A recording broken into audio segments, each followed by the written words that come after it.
This renting that we were just hearing about, and the tight housing market has also pushed rents sky high around the country, with little power for tenants to challenge rent hikes or insist that their homes are actually properly maintained. One rental advocate is trying to change that. Melbourne lawyer Jordy runs the website ShitRentals, where renters can name and shame dodgy properties and negligent agents. He spoke to the Drum's Michael Forno. Asbestos, black mould and dodgy plumbing. That's the shower drain. These are but a few of the issues Blake Hesketh had to contend with during his 7-year tenancy here in Melbourne's West. We only really started paying attention to the last owners took over, and that's when the house would progressively got into a state where we're like, you need to look after your investment. When it came to repairs, successive real estate agents dragged their feet. Sprouts were growing out of the carpet, and that's when it got a bit too rich. By that time, plumbing was still leaking into the carpet.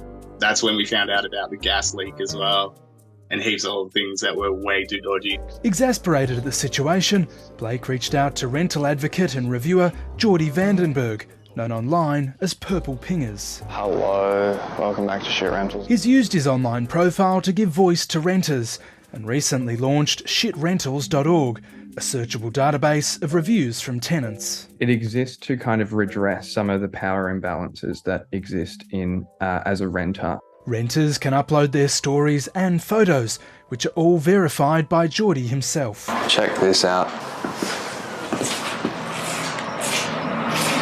When you apply for a rental property, you have so much, you have to give the real estate agent and the landlord so much information about yourself. You can't ask the landlord for references, otherwise you'll be laughed out of a house. To date, more than 1,000 reviews have been posted online. Among the common grievances are structural defects, unresponsive or invasive real estate agents, and the dreaded recurrent black mould. If you love living in a mould-infested house where the landlord just turns up whenever he feels, this is the place for you. Landlord refused to fix the faulty wiring in the house despite multiple trades stating it was non-compliant. Tradesmen stated it would cause a fire. Death trap house. The Drum sought comment from numerous bodies representing the industry. All either declined to comment or failed to respond at all. There's been some people who are not happy with it, but I think it's because no one likes being called out. But, you've been not being able to be called out for so long, and it's time for that to change. Mark. I love what Jordy does. That is intense. That carpet was squishy. Yeah, and his channel is ridiculous, and it's like the stuff of nightmares. But also, it's a reminder. I've been a renter and I've been a homeowner, and one of the reasons why we ended up buying ours, and we were lucky to do so at the time, is simply because we kept on getting kicked out of rental places, and the way in which renters are treated in this country, compared to other countries, I should point out, is atrocious, right? And I think. We were talking about affordability and cost of living earlier, and I do think that one of the issues we have in Australia is that we've created this sort of power imbalance where renters are treated so atrociously, particularly in the major cities, that there's very little recourse other than a TikTok account, and a very good one, I should say. So I think, we want to talk about structural issues. I mean, you compare the way renters operate here versus the way renters can operate in certainly even places like the US or the UK. The rights and kind of recourses are really, really drastically out of whack. And I don't think we can deal with issues of housing affordability, and I don't think we can deal with issues of what we do with our money more broadly until we deal with that component of the market. Yeah. Liz, there's something in what Mark was just talking about, isn't there, about that imbalance and the lack of rights for renters. Is this the way to go, or is it actually about law reform that evens the playing field? Without a doubt, there needs to be law reform.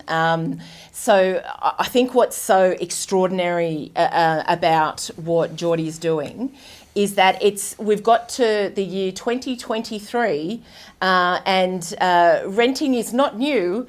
Again, it's this idea that when inequality becomes mainstream, it's when it gets attention. It takes a crisis for this country to pay attention. This is not new. Rentals have been, and I'm going to use the phrase in that way it gets to air, shit rentals has been a thing in Australia since forever. And it's not until we see shit rentals go mainstream that we see people care about it. That's how extraordinary this inequality problem is in Australia. And it takes a lone person to say, hang on a second, this issue is so big that I'm going to do it by myself. I'm going to crowd do this thing without any kind of commercial funding or commercial interest, because it is the right thing to do. I think that's extraordinary. If we look at the rights and the responsibilities of renters and landlords and so on, the scales are in the favour of the landlords and the real estate agents. We can look at tenancy agreements and so on.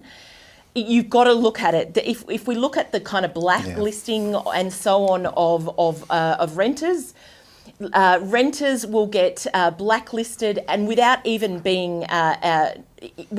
knowing they're being blacklisted for frivolous things, to be honest. It happens, and it's ridiculous. We're not seeing the same thing happen, the same kind of recourse occurring for landlords and for real estate agents. And we know that the law is not being adhered to. Why are we not seeing the same sorts of protections for renters? And it comes back to this unfair power imbalance. Yeah. We must see law changes. Yeah.